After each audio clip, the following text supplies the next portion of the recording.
Para proferir sua palestra intitulada Isabel de Aragão na vida de Chico Xavier, uma presença silenciosa, convidamos o urbanista, consultor jurídico de direito urbanístico, crítico de ópera e presidente do Centro Espírita Nosso Lar da cidade de Aveiro, Portugal, convidamos o palestrante Alexandre Vaz Pereira.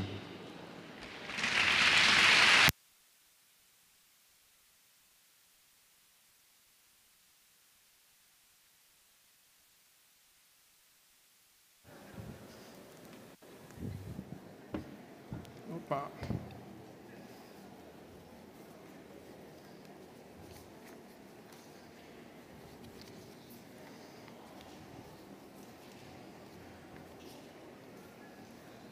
Opa.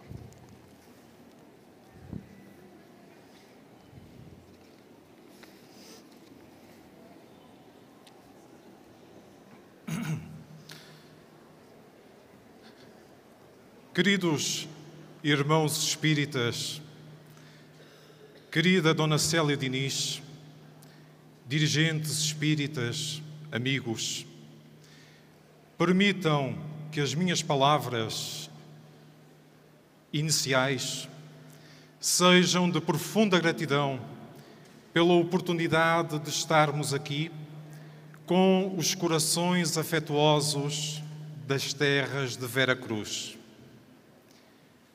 Trazemos o abraço de nossos companheiros na instituição onde militamos, que dirigimos, Nosso Lar, na cidade de Aveiro, perto do Porto, Portugal.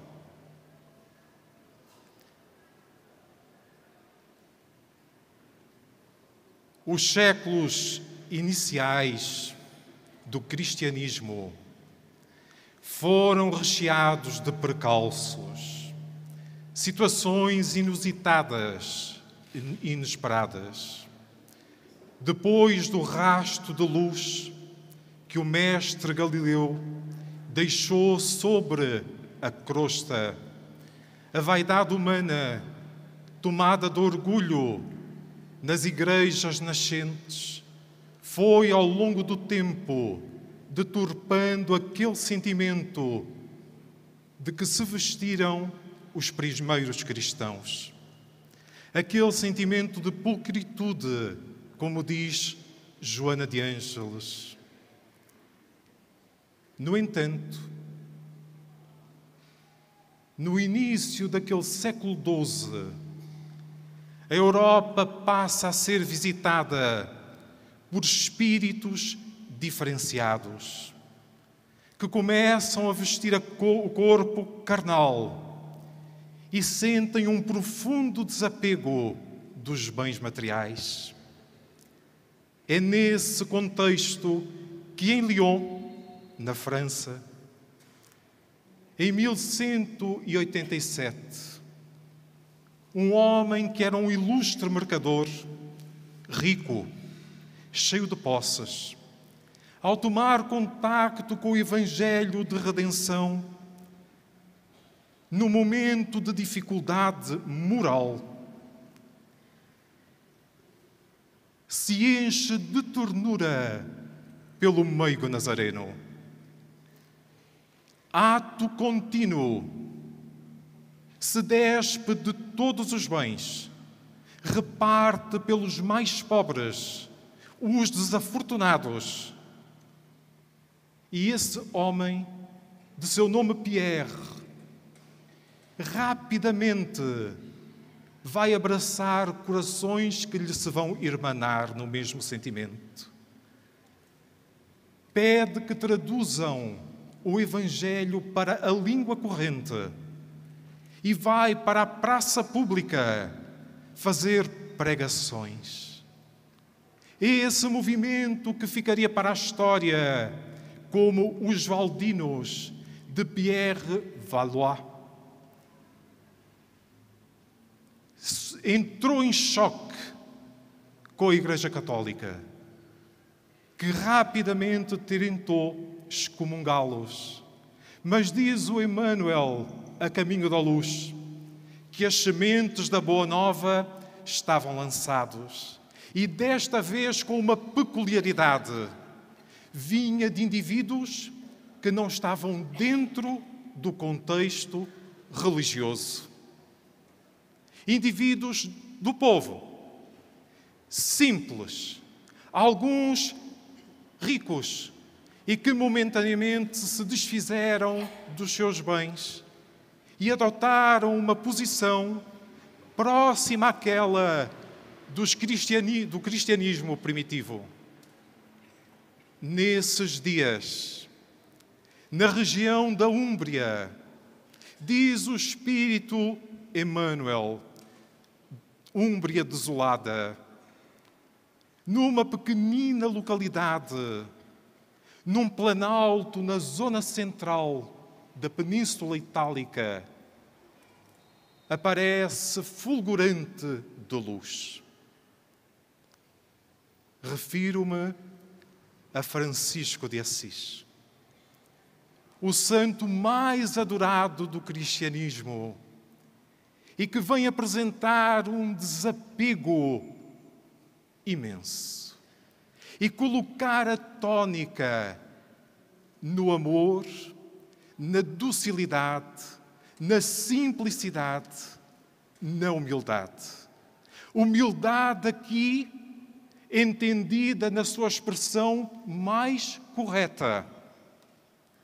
Aquela humildade que é ter realeza interior, que é ser-se verdadeiro para consigo próprio, que é dizer aquilo que se pensa e fazer aquilo em que se acredita. Essa humildade exuberante é acompanhada por um conjunto imenso de espíritos que renascem nessa época para lhe dar corpo, força, vigor, intensidade. Gostaria aqui de ressaltar 3 personagens que nascem pouco antes ou logo a seguir a Francisco de Assis. E com respeito de todos os homens, vou citar 3 espíritos femininos. Porque a docilidade feminina encontrou expressão de grande candura no franciscanismo. Antes de Francisco de Assis, o espírito que ficou para a história como Santa Edviges, a chamada Santa dos Pobres. Logo a seguir a Francisco, na mesma localidade de Assis, Santa Clara. E no ano de 1207, curiosamente a 7 de julho, aquela que seria a personalidade de Isabel da Hungria. Todos eles, irmanados neste mesmo sentimento, passam a expressar o cristianismo com outra vivacidade. No entanto, os séculos passam, correm, velozes, e vamos encontrar, no século XX, aqui, na pequenina Pedro Leopoldo, naquela noite fria de domingo, 10 de julho de 1927, um jovem matuto, com 17 anos, que fazendo as suas orações da noite, na intimidade do quarto, sente que uma presença plena de luz, uma figura exultante de beleza, de candura, o visita naquela noite. Profundamente comovido, ele queria mostrar-lhe respeito, erguer-se, levantar-se, mas não consegue. Posternado naquela posição de silêncio e de respeito, ouve aquela mulher que, embora lhe falando em castelhano, idioma que ele não conhecia, ele vai entender perfeitamente. Francisco, lhe diz ela, venho em nome de nosso Senhor Jesus Cristo, pedir-te que distribuas pães pelos mais necessitados. Ele ficou algo aturdido, sem saber o que dizer. E após conseguir concatenar as primeiras ideias, pergunta-lhe: mas quem sois vós? Quem sois vós? Hoje não te recordas de mim, mas eu sou Isabel de Aragão. E o diálogo continua: Senhora, eu mal posso providenciar a minha vida. Na minha pobreza, as minhas fragilidades são tantas que eu mal tenho pão para mim, quanto mais para dar a outra. Não te preocupes. Providenciaremos.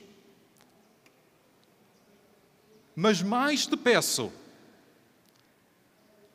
que, escrevendo a agentes peninsulares, o faças sem receber jamais uma moeda, com total gratidão e com exemplo de renúncia por essas páginas que poderás receber. Francisco, profundamente emocionado, percebendo aquela luz lilás que envolvia o quarto, continua emocionado e vê aquela figura veneranda ausentar-se. A noite vence a madrugada e ele não consegue dormir. 2 semanas são passadas, sensivelmente, quando uma nova figura lhe volta à intimidade do quarto, quando fazia as preces da noite. Era um homem, desta vez, com uma vestimenta que traduzia um sacerdote, provavelmente franciscano, e que lhe diz: venho a pedido de Isabel, aquela dama que te visitou faz 2 semanas e que foi rainha de Portugal pelo casamento com Dom Dinis, para que não te preocupes. Confiemos na bondade divina. Os recursos chegarão. Providencia. Teremos de começar. Naquele ano de 1336, eu chamava-me Fernão Mendes. E ausenta-se.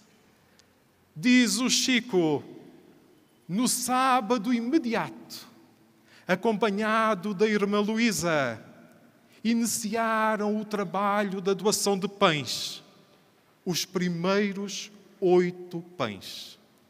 A partir daí, esse trabalho se avolumou por uma vida inteira. Quando Chico parte, naquele ano de 2002, a cada sábado eram distribuídos mais de 1.500 pães. No entanto, é esta figura singular que vem marcar o início do trabalho mediúnico do Chico Xavier, trazendo-lhe uma orientação segura, disciplinada, firme, quase que se esfumaça. Não há, que eu conheça, uma psicografia do Chico atribuída a Isabel de Aragão.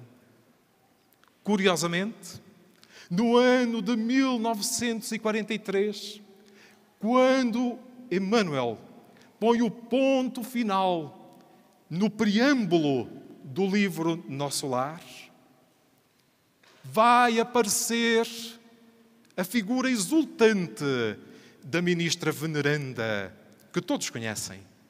Veneranda é Isabel de Aragão.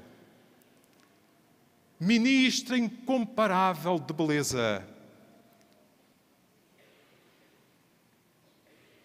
Meus queridos irmãos, sem fazermos aqui um traçado biográfico intenso, vigoroso da vida dela, vamos pintar em pinceladas rápidas alguns traços desta mulher, que para muitos até de nós, lusitanos, nos é desconhecida.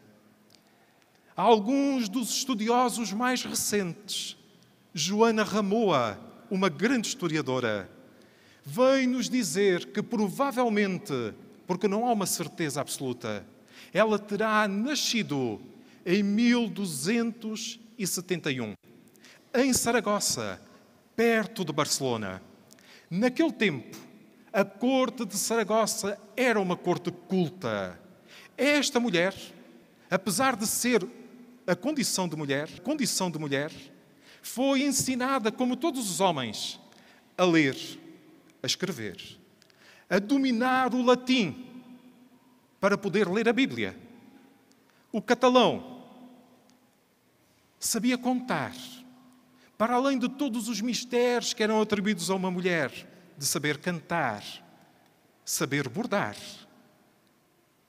Então ela estava habituada a poder conduzir-se a uma posição um dia dentro do contexto geográfico da Europa, a uma casa reinante. E por isso prepararam-na adequadamente. São vários os pretendentes que querem desposá-la. Mas no contexto da Península Hispano-Ibérica, o melhor pretendente é Dom Dinis. E é com ela que ele se vai consorciar. O casamento faz-se por procuração em Barcelona e presencialmente, muito tempo depois, em terras lusitanas, na vila de Trancoso. Quando Dom Dinis a recebe e a conhece, ela era uma pequena jovem e ele era um homenzinho. Ele se encanta com Isabel. Pela postura dela, pela maneira, a correção. Uma mulher alta. E quando eu digo alta, é alta mesmo. 1,76 m. O que para a época era uma coisa extraordinária. Dom Dinis tinha 1,65 m. Aquela figura esguia, de cabelos ruivos, com sardas, os olhos verdes, curiosamente, um estrabismo convergente no olho esquerdo. Os lábios finos, mas uma candura extraordinária. Desse casamento resultarão 2 filhos. Os anos se passam. Será um casamento muito longo, com muitas vicissitudes, tribulações, como todos os casamentos. No entanto, ela manter-se-á sempre fiel, tranquila, numa época em que os filhos fora do casamento eram trazidos para a casa reinante. Ela vai receber os 3 filhos bastardos de Dom Dinis e lhes pede que a tratem como mãe e educa-os sem qualquer diferença. Esta mulher orava abundantemente. Orava com intensidade, com vigor. Estava habituada a ler os textos. Percebemos que adorava Lucas e discutia com as aias, colocando-lhes questões desafiantes. Quem é o próximo mais próximo? não lhes permitia falar mal de ninguém, se apiedava de toda a gente. E no inverno frio, doloroso da Europa, ela saía da intimidade do castelo distribuindo pães e esmolas.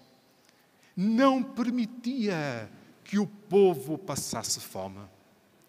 Numa época em que a corte era itinerante, andava de lugar em lugar, porque era necessário que os reis fossem vistos. E a grande comitiva era imensa. Pensamos historicamente que seriam à volta de 1000 indivíduos.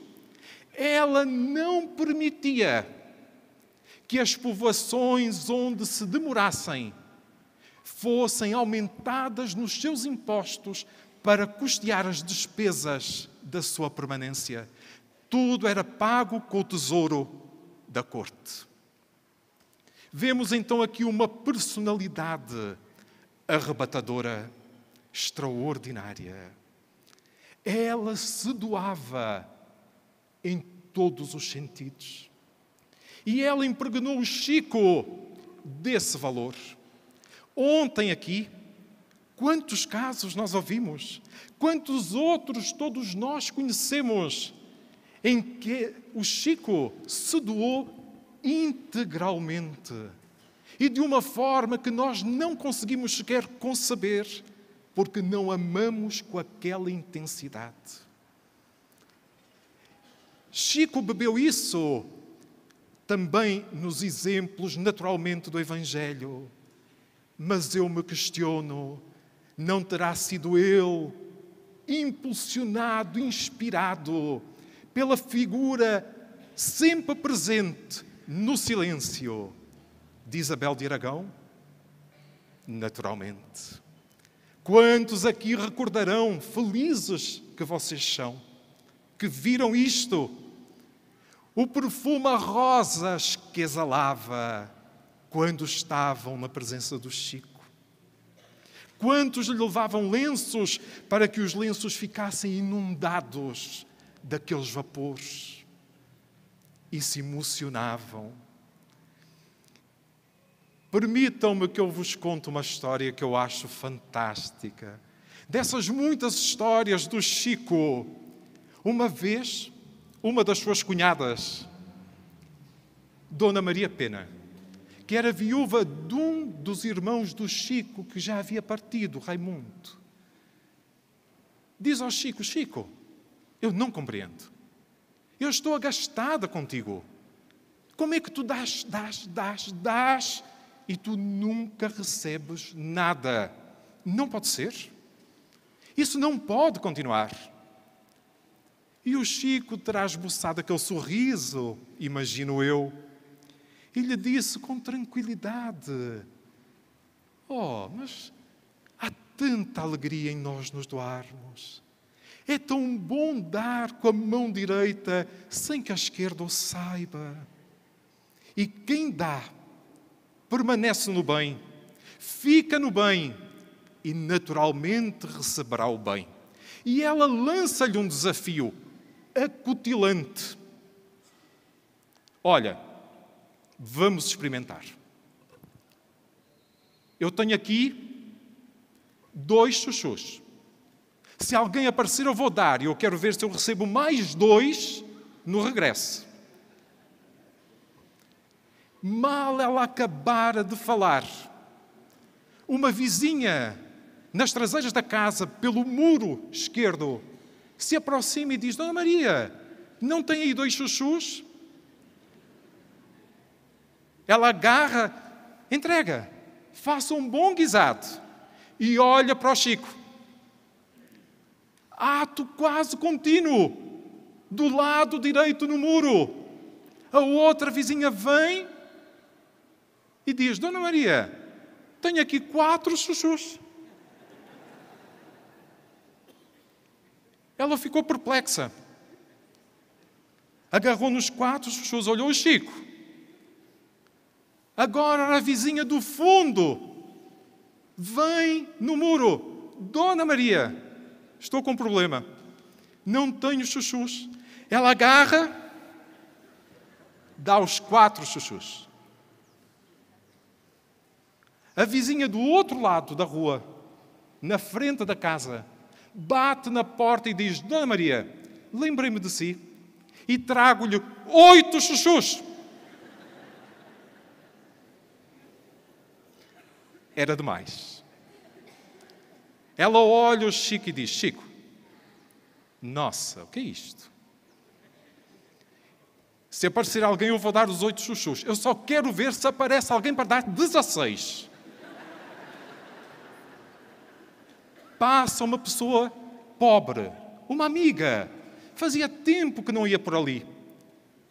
Narra a sua dificuldade do momento, aquela circunstância. Ela dá algumas coisas e alegre os 8 chuchus. Olha o Chico. No entanto, o tempo ia passando, o Chico teve de partir para a obrigação do seu trabalho.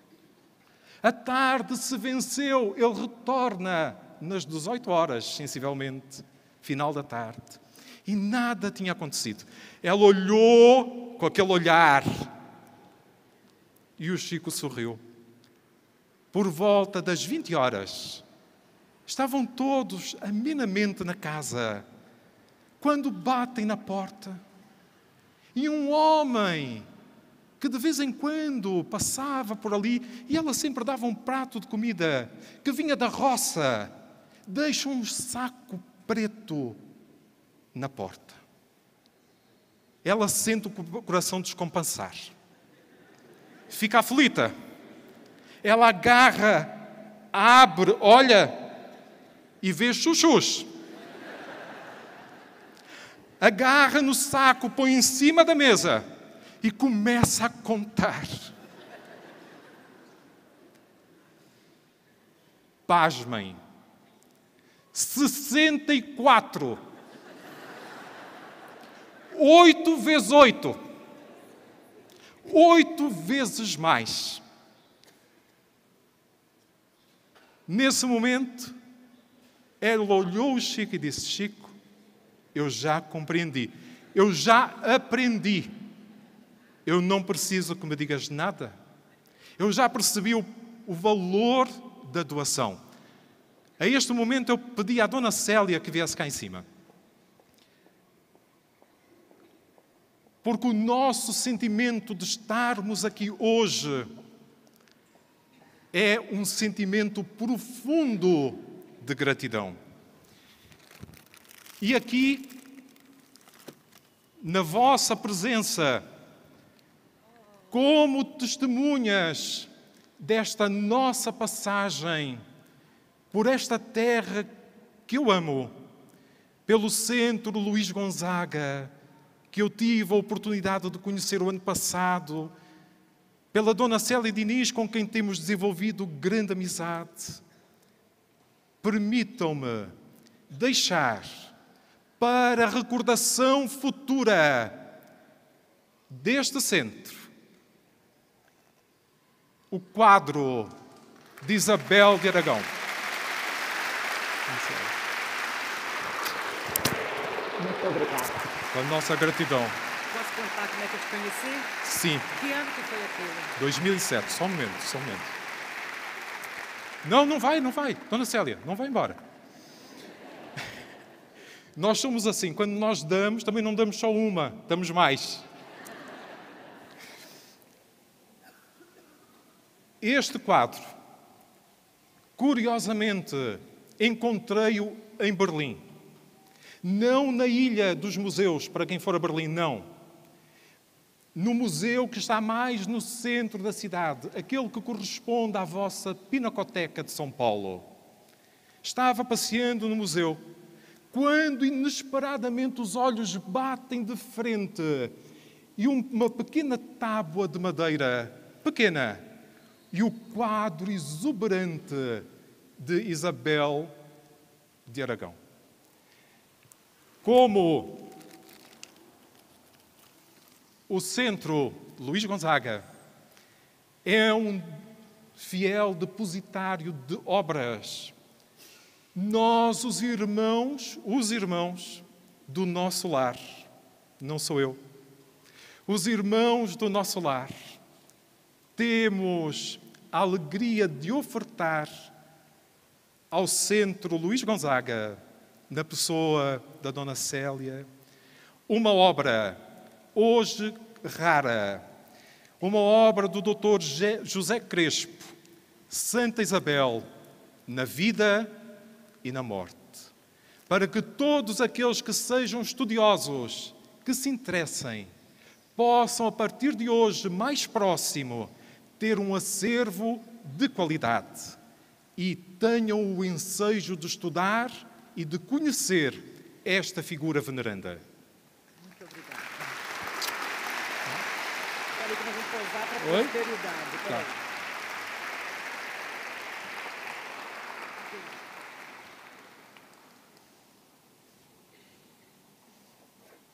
Pedi ao Alexandre. Me dê um som aqui, por favor. Eu pedi ao Alexandre licença para contar como eu o conheci em 2007. Nós fomos convidados por aquele que veio a ser o diretor executivo do filme As Mães de Chico Xavier. Ele tinha produzido também o filme Bezerra de Menezes.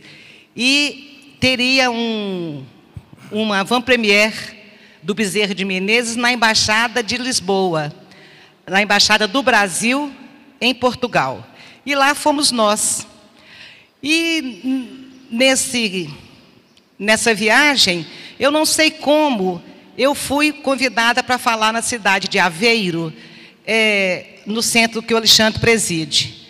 E eles me colocariam num trem, que eu nunca tinha andado na minha vida, em Lisboa, e eu iria sozinha até Aveiro. E um dos responsáveis da comitiva entrava em tratativas com o Alexandre. Olha, a gente está mandando aí a palestrante de ônibus. E o Alexandre, muito criterioso, como eu vou fazer para reconhecê-la na estação? E o nosso integrante dizia, é uma morena alta, bonita. Eu falei, você não quer que o cara me ache lá? Ele não vai me achar. Aí resolveram, então, diante desse impasse, eu iria ser levada de carro até o meio do caminho, onde o pessoal seguia para Porto, e o Alexandre me encontraria ali de carro também. Quando eu entro no carro do Alexandre, ele olha para mim com uma cara, realmente eu não teria encontrado com ela.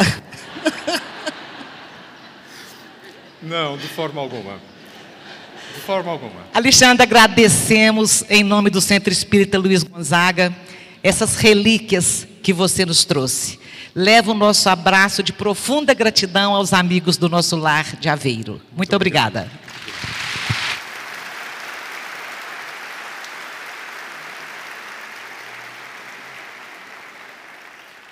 Pois bem, falemos daquilo que realmente nos interessa. Isabel de Aragão, a sua mediunidade. Naturalmente, eram várias as faculdades mediúnicas de que ela era portadora. Ouvia e via os espíritos.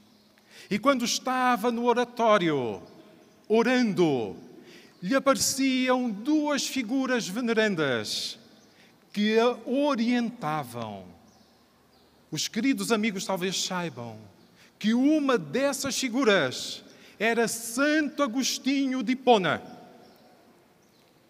uma das figuras mais caras à codificação, que lhe dava passos seguros para a sua vida. Mas era muito comum em Isabel uma faculdade exuberante, a ectoplasmia, os fenómenos da cura, que ocorreram não só durante a sua vida, como naqueles anos imediatos à sua partida. Poderemos dizer, e acreditamos, que alguns dos fenómenos são autênticos. Porquê?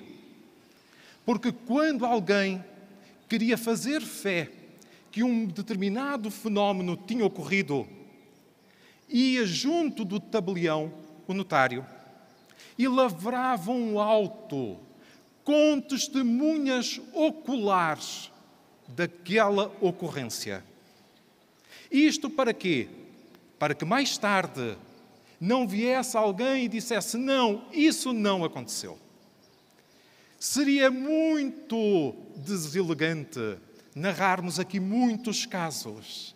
Eu escolhi apenas 2 para termos uma ideia desta figura.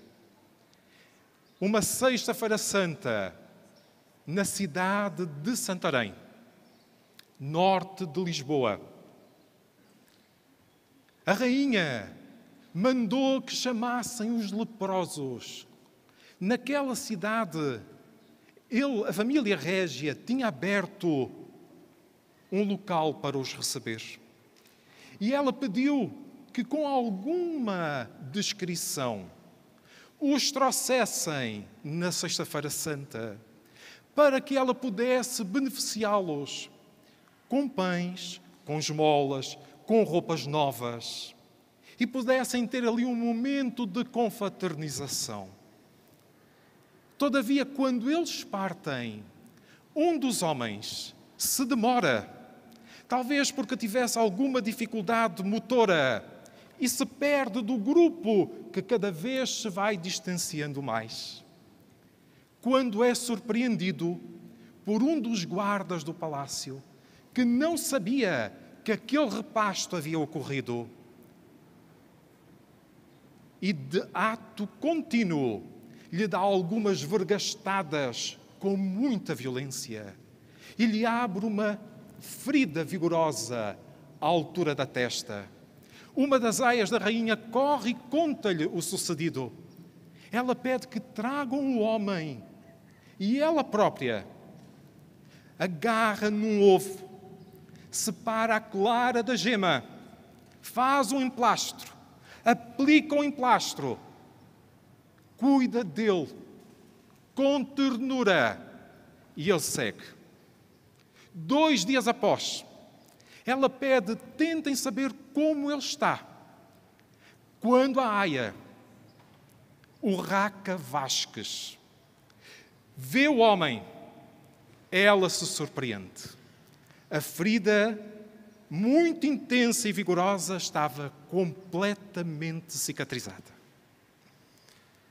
Mais tarde, anos depois, fazendo uma viagem de Coimbra para o Porto, na vila da Rifana, uma mulher agarra na filha pequenina, cega de nascença. Reparem no pormenor, cega de nascença. E com grande confiança na figura veneranda da rainha, ergue a criança, porque ela ia montada no animal, e lhe diz: Senhora, socorre a minha filha. Ela fica profundamente comovida. Impõe as mãos à altura dos olhos e a criança passou a ver.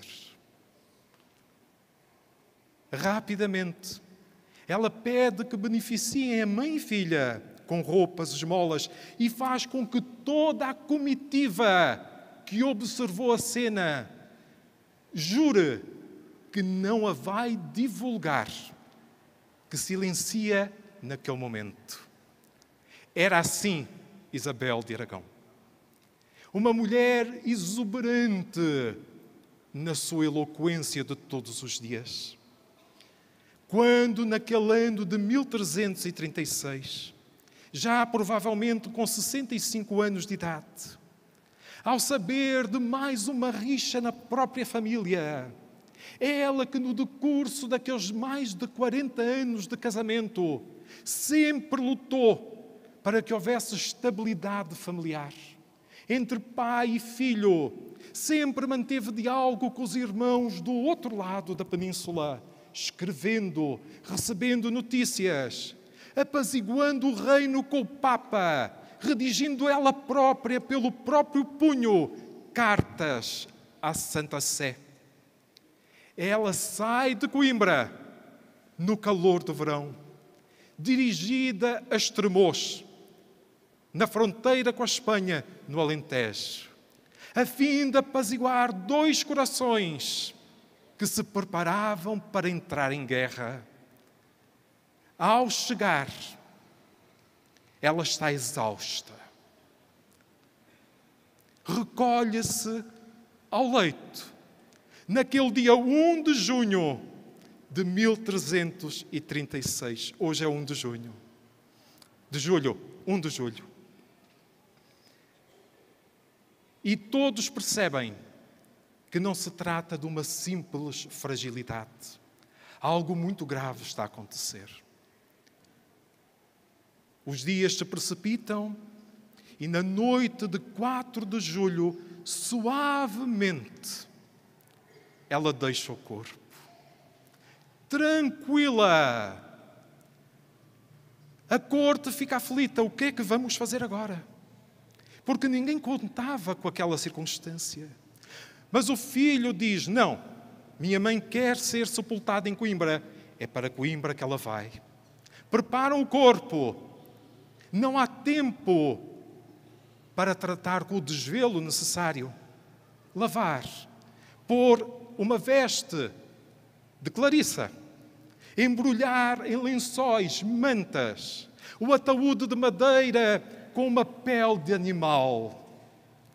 E no dia seguinte, inicia-se a grande procissão depois do meio-dia para conduzir o corpo para Coimbra.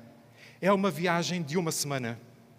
E todos estavam inquietos, porque o corpo iria entrar em corrupção, o cheiro. Mas à medida que as tábuas se vão desconjuntando, eis a surpresa. Um odor, uma fragrância começa a exalar.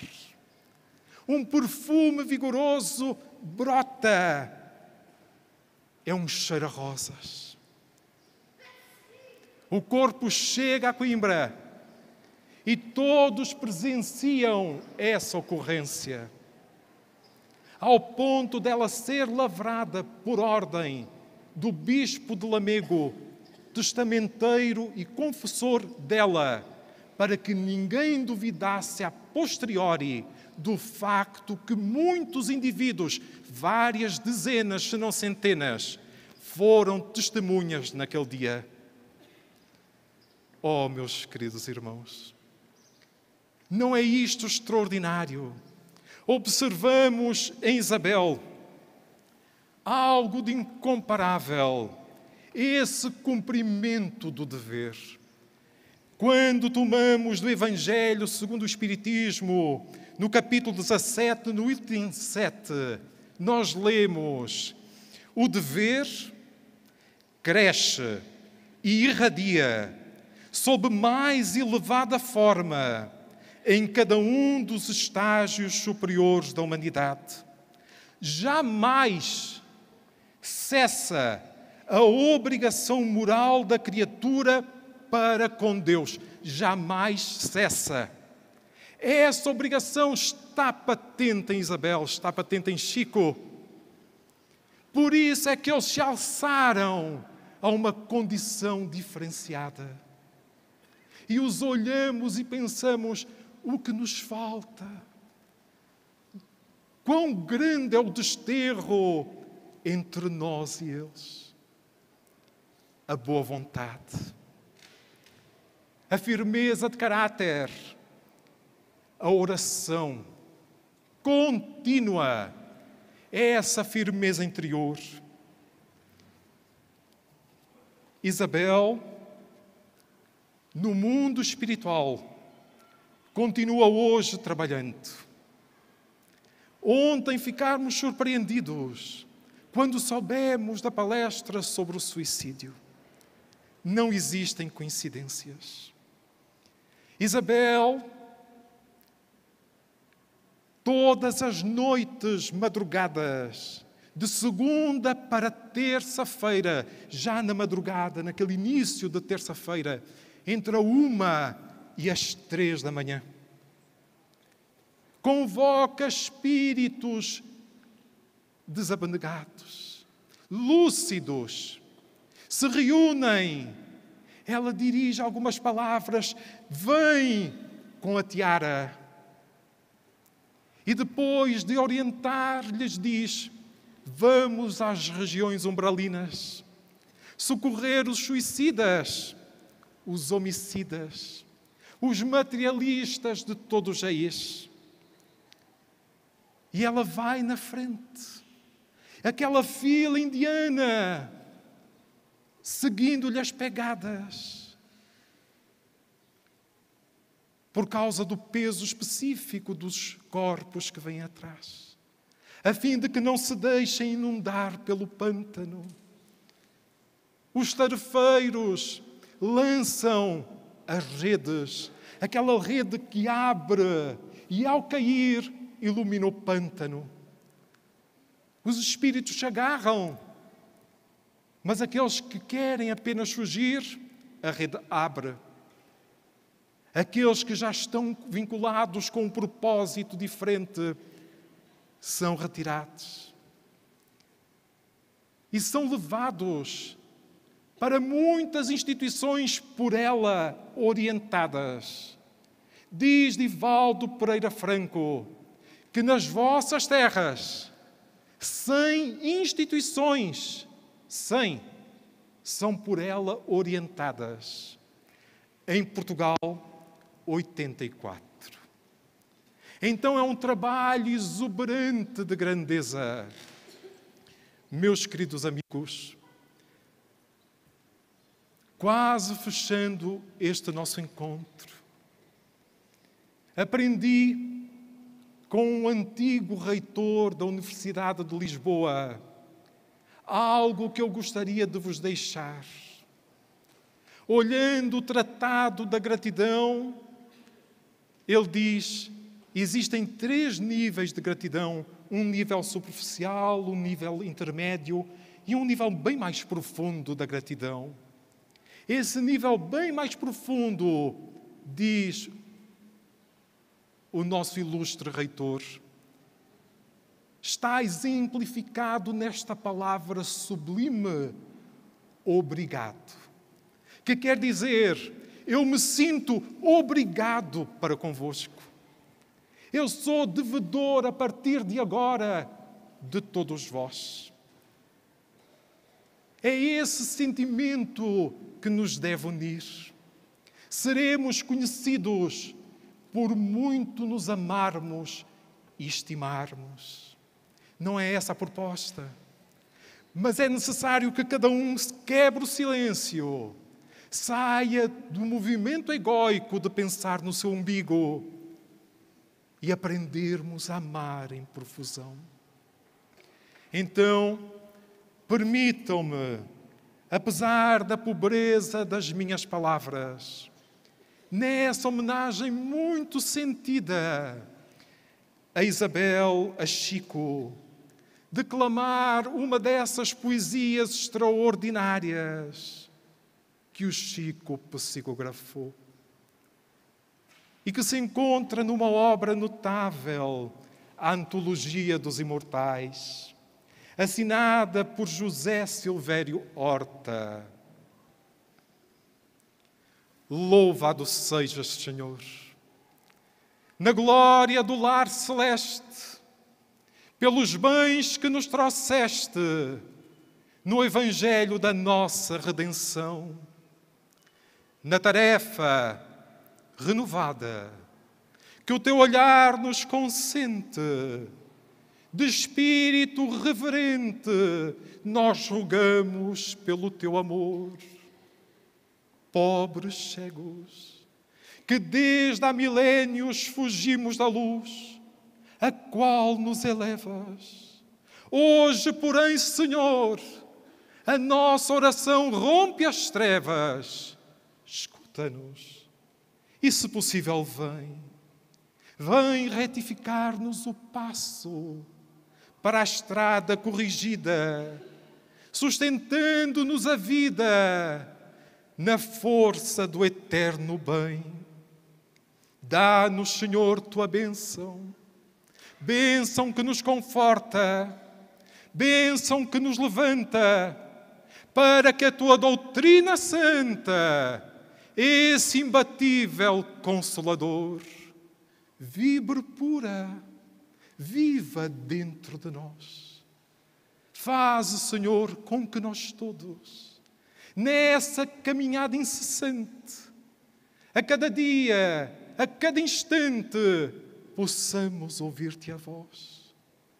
Ampara a nossa esperança, socorre a nossa pobreza, libertando as nossas almas ainda presas de tanto erro nessa multissecular imperfeição.